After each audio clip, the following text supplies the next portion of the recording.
So, part of the simplicity, or no, the beauty in the design of simplicity is the fact you don't have to worry about so much stuff.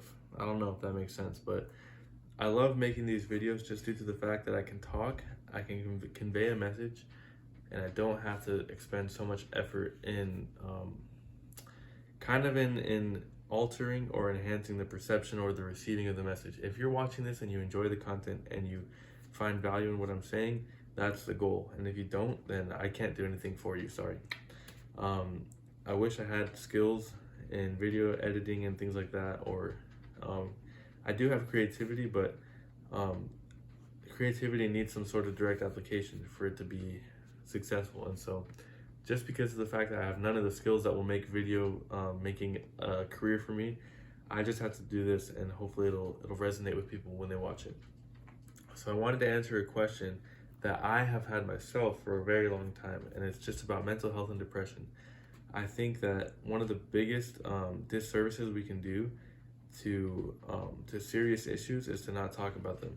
And when you don't talk about something, the result is that so just as a fact of life, everyone has an opinion. Everyone has a certain way that their brain processes information. Everyone notices things, and everyone is observant. Although some people choose to be more observant than other people, everyone observes things and has a reaction to conditions in life. And it's just a survival response, I guess. Like, your body is adept at identifying what's going on in the surroundings and assessing whether or not certain things are a threat to our existence. So when it comes to depression and mental health, everyone has either experienced it or observed I guess the occurrences of mental health, whether that be hearing about it all the time on social media, and maybe in school, or who knows what. It seems like everyone's mentioning it, but not talking about the issue. What it seems like is that people are trying to say, it's almost like sometimes as me, I'm gonna say that I'm someone that has had mental health issues like everyone, but I have not struggled with it like everyone has. So me being someone that doesn't maybe fully understand the issue, I feel as if I'm being talked down to. Like, someone is above me and is like, these are the facts, this is what you need to, like, this is what you're gonna believe, here you go, boom. Like, don't ask any questions about it. I think the fact that you can't really talk about it openly without people being offended is an issue. Not because I want to be right or I want to prove my points, my ideas. If I'm wrong, I want someone to let me know that I'm wrong, but I need to express myself first so that people can hear what I have to say, and then let other people that have more knowledge than me correct me. And if I decide by the merit of their argument that what they're saying makes sense, or at least more sense than what I believe, then I can adjust my beliefs, and therefore my way of life will be different. If I think that your explanation as to why I am misinformed or I don't understand, if that explanation that comes from your mouth is not cohesive, and I can't tell where it's coming from, it's like I have the right to basically hold on to my opinion until I find a better one. I'm not in the business of trying to prove people wrong. I want to either prove myself right or fail in the process and then learn something new. That's just my way of doing things. So when it comes to mental health, if no one can express their opinion about the issue, then that means that everyone's false opinion will stay false, and it will never be proven. It'll never come out to the light, basically.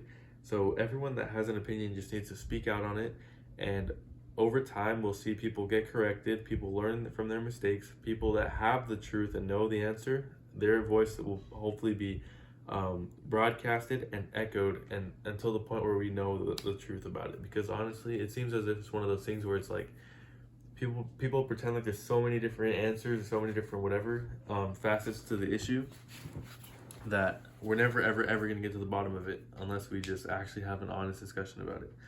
So my thoughts about it: I think that when it comes to the majority of the population and mental health, I think a lot of it is either it's 100% hear me out, from this 100% of people in the population, a majority of those people suffer from mental health due to environment and not due to chemical imbalance. That's like the popular belief, I think, right now, that depression is like a medical thing.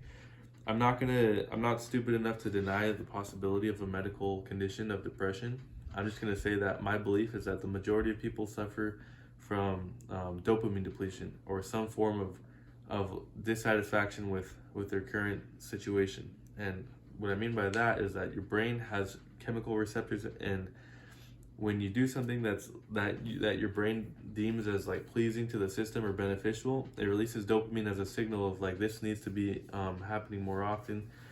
But unfortunately, that system can be hijacked, and what we've seen with social media and with visual input is that there's certain things about using your phone, about social media, and all that interaction in the virtual world that kind of depletes your dopamine faster than what's natural. And so what happens is that I think people are living so much in a fake world and a false reality, and they're being so stimulated by like unrealistic things. Your dopamine gets depleted faster. It gets depleted faster than your brain can react. And you might say like, well, that is the chemical imbalance, but it's not inherently natural. It's like it's being forced to happen to your brain, but then your brain's natural condition is not to be depressed. Depression, as far as I understand it, is a condition of it's not so much inadequacy, but understanding and knowing that your life and the quality of your life is not as what it should be or what it could be. Understanding that that there's different levels of energy in life, and like your energy level is not what it could be this energy level, but right now your life and everything that's encapsulated in your life is less than sufficient for anyway, I can't even explain myself right now because that's something I don't understand yet. And so if you listen to me, listen to what, if I sound sure about something, it's because I really do believe it. If I'm just saying something and it sounds like I'm shaky or I can't explain it, it's because I'm still discovering that, and I'm pursuing it as a possibility. But anyway, not to throw off my, like where I was, basically I want to get back on track. So with dopamine depletion, I think the majority of us are walking around almost like our brains are fried and we're like zombies. Because when you're on your phone so much and you don't have other things going on in your life that produce that dopamine naturally, your brain's automatic response is to pursue what's giving it dopamine. And so you scroll through Instagram, YouTube, or whatever, hoping and waiting for something that's going to give you that dopamine hit, and your dopamine in the process gets so depleted that at times your brain just wants to shut off. Have you ever been looking at your phone and you just felt so tired and you just kind of like rolled over, tried to sleep, but as soon as you turn off your phone, then you're not tired anymore, and like you can't go to sleep? It's like it's such an interesting and weird condition, but I think people are chronically dopamine depleted, and that is noticed by like us. We notice it in the sense of like we're not happy and we're not feeling motivated to do things, and so we equate that with depression. And I'm just gonna go ahead and say that I think real depression is like kind of a deep and dark and murky thing that obviously is like a horrible thing to suffer with. But what at least with in my experience, when I thought I was depressed, I did feel something that felt like depression, but it was like so curable just by my own lifestyle habits that like I don't really think it was depression in the first place.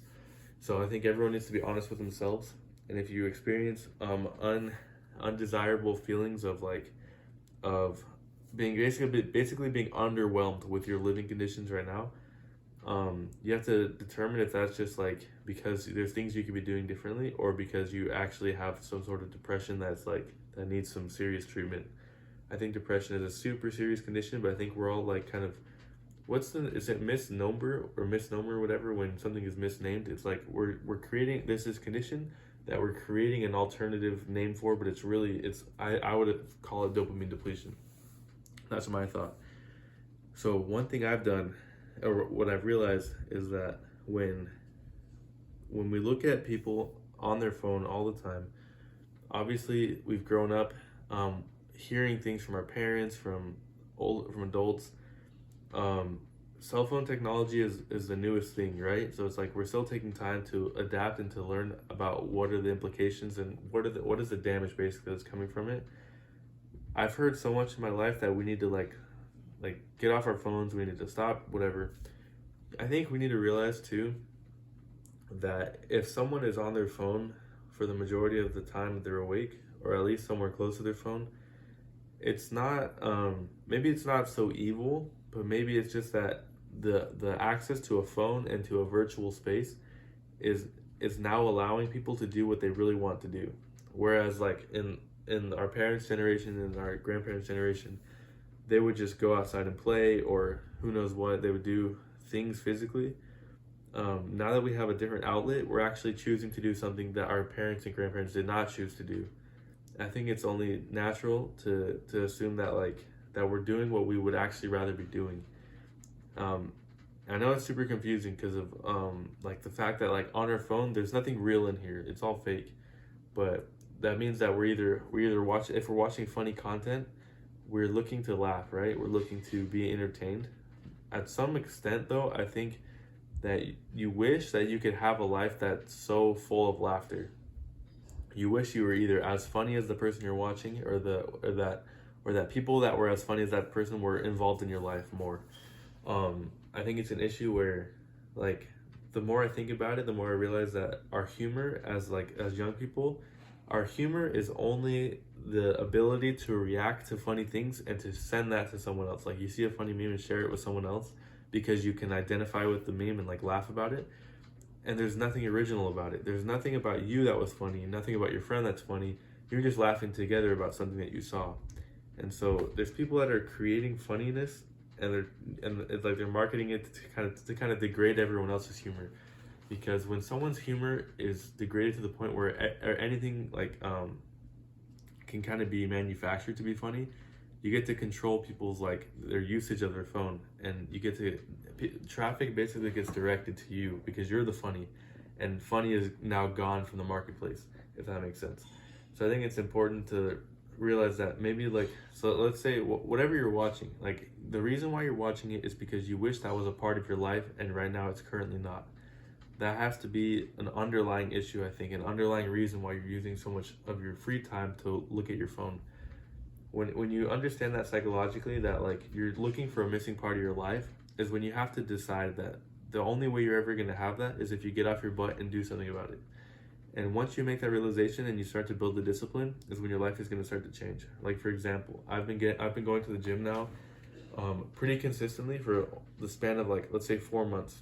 I've been home from my mission for 5 months, and so on my mission I didn't have all that time to, or even like the desire to exercise so much.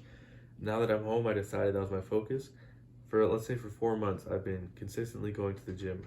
Now it's to the point where if I don't make it to the gym one day, it's gonna sit with me, and it's gonna be in my head. It's gonna bother me. Like I know I could have done it, and I didn't do it. Maybe something happened. Like I didn't like find the perfect amount of time to go. But even when I could have gone, I didn't go. And then like my only thought is like of thinking, how can I get back into the gym? So maybe I didn't eat well that week, and because I'm trying to build this discipline, if I don't eat well during a week, I'm gonna stop working out. Just not because I don't want to work out, but it's like to teach myself that if I want to do something that I love or something that I'm starting to love, and I'm loving the progress I'm seeing, then I need to make sure that I'm disciplined enough to make sure other aspects of my life kind of are aligned with that. So if I'm not eating well, I'm not sleeping well, I'm gonna take a day off from the gym, maybe 2 days, and I'm gonna make myself eat a lot of food. And get adequate rest before I even go back. And because that's the stuff that's not fun, right? But it's stuff that's necessary. What's fun is lifting heavy weight, lifting like a PR, a personal record. Stuff like that is fun, and it's something that everyone wants to do. But not everyone wants to eat a huge plate of food 3 times a day, or not everyone wants to sleep the adequate amount. And even harder is going to sleep at the right time and waking up early. Stuff like that, it's like, whew. But once you realize that that's necessary in order to see progress, it becomes less than a question. It's not even a question. It's like, I'm just going to do it because that's what has to be done. So that's a way that I've been able to overcome this dopamine depletion, is that when I go to the gym, that's my time, and nothing, not even my phone will get in the way of that. So that's one way I've been able to defeat my phone addiction. I think everyone has one. It's like, I've always watched, since I was a teenager, like a young teenager, I've always watched fitness content on YouTube because I wish I was able to do what they do. Now I'm on my own path, my own journey to discover my own ability and capability, and at some point I'm going to be like that person. That's the goal. Like for example, I watched Bradley Martin, let's see, Simeon Panda, Teron Beckham. I've watched Athlete X. I've watched so many different fitness people over the course of, like, let's say 10 years. I've been watching YouTube, and I'm finally getting the willpower to do it for myself. And I think it's pathetic, but it's like better late than never, right? You need to identify what is it about YouTube, about Instagram, about whatever you're watching on your phone. What is it that's so enthralling that you need to have it in front of your face? And once you identify that concept of, like, this is what I need in my life, my brain is telling me this is what I want, and the phone is the easiest way to access it, even if the access is fake.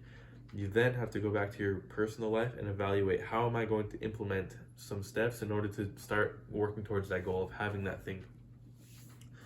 I think, unfortunately, a big culprit of dopamine depletion is pornography use, and it's so rampant and so widespread. I'm surprised that people don't talk about it more. I think what we fail to understand about pornography is it's the same exact thing. Like, you're not a bad person for viewing pornography. What happens is that you wish that you could be having those experiences in your personal life. And so then you have to be realistic. How is that going to happen? It's not going to happen if you spend hours on your phone every day. It's not going to happen if you don't go to the gym, if you don't have a good job, if you don't develop a personality. None of that's ever going to be a reality if you just spend all your time getting the easy way around sexual access. If you take the hard way, which is the real way and the right way, it's actually going to reward you with something in the future. If you never do that, if you only use your phone, then you're going to be so sad and so depleted, like I said, with dopamine for the rest of your life. And at some point, depression will really set in, and you're going to start taking drastic measures to try and overcome that, and you might end up taking your own life. All these things, man, so important to realize where they come from. Why are you so obsessed with your phone? What is it about that technology that's altering your behavior? Because if you really, really, really wanted to, you would be doing everything you see on Instagram. You'd be like making all these jokes, your life would basically be an Instagram filter. You'd like have a perfect life. But that's like, it's not reality. Reality is in struggle, it's in effort, it's in blood, sweat, tears. And you just have to realize, when you create venues and like avenues for your body to receive dopamine from natural things, your life is going to have meaning. And before I keep getting, like, I keep spinning myself around, and like I have so many ideas I want to share, but I don't always know how. So here's one idea: that whether or not you realize it, the things that you do in your life and your behavior are dictated by what gives you dopamine. And there's a balance of, like, how easy is it and how intense is the dopamine. And that's what controls you, basically. And so liberation would be to control what's in your life. What are the things giving you dopamine? You can't control, your brain will make dopamine based on what's in your surroundings. If you can control your surroundings, you can control the dopamine, and you can control your reaction to life, basically. So if, for example, like with fitness, if you incorporate fitness into your life to the point where that is giving you a consistent, steady flow of dopamine, then you're going to be able to be less dependent on whatever is giving you the false and the hijacked version of dopamine. And if you're able to establish healthy relationships and connect, especially with someone of the opposite sex, is when, boom, now you're going to have a second and more stronger sense of like a fulfillment, because you're getting a direct dopamine hit from that, and it's more sustained. It's like the more steady streams of dopamine that you can get, and dopamine as in like actual real life connections with things, the healthier and stronger you're going to become, and mentally you'll be able to break free from those chains. So establish, what are the things that will give me dopamine, and how can I control them and structure them so that I can consistently experience those in my life. And little by little, you're going to start almost like, if you imagine like all your fingers are stuck, like when it's like the contest of like whoever is last standing with their hand on the truck gets the truck. And it's like we're being convinced that we all have to stay on social media. Like, social media is designed literally with light filters and certain wavelengths of light to chemically attack your brain to make you want to stay on the app longer, on Instagram, YouTube, whatever it is. So it's like one by one, you're peeling your fingers off of the truck, and then you're able to let go. It's not, for some people it might happen all at once, but most people, I think it's going to be a long process over time. So learn about these things, learn about what gives you dopamine, what gives you satisfaction in life, what you wish you could change about yourself, and start getting to work. And I'd say the first thing, like my first step was gym, go to the gym. And the second step for me is get a good job and earn lots of money. Third step is going to be get a relationship and be happy in that relationship, but also work hard with what I've already built, and then see if I can start a family and all these things. That progression will carry you up and away. And so I think that's what I want to stop and leave with you guys is that is how I think we can break free and we can solve our mental health issues. And so other videos I might talk about anxiety and things like that, which are all a related issue, but I think this is enough for now. So have a good day, stay blessed, and God loves you.